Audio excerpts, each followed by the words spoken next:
আমাদের বদ অভ্যাস, 2 টুকরা গোস্ত যে চাইছে দিবার আগে 18 টুকরা কথা কয়। হ্যাঁ কয় 18 ইতানের অভ্যাস।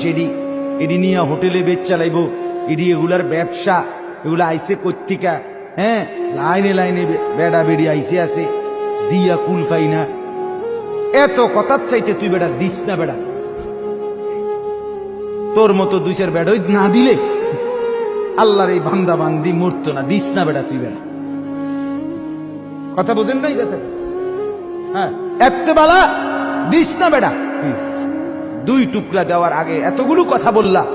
আল্লাহ তাআলা আদেশ করছেন, আল্লাহ তাআলা তুমি দিছিলা তো আল্লাহর জন্যই। আল্লাহ যদি সেটা উঠাই নিতেন, কথা বলেন না কেন? চোখের সামনের থেকে যদি 2 লাখ টাকার গরুটা সরাই নিত, তখন তো ভেটকি দিয়ে থাকতেন।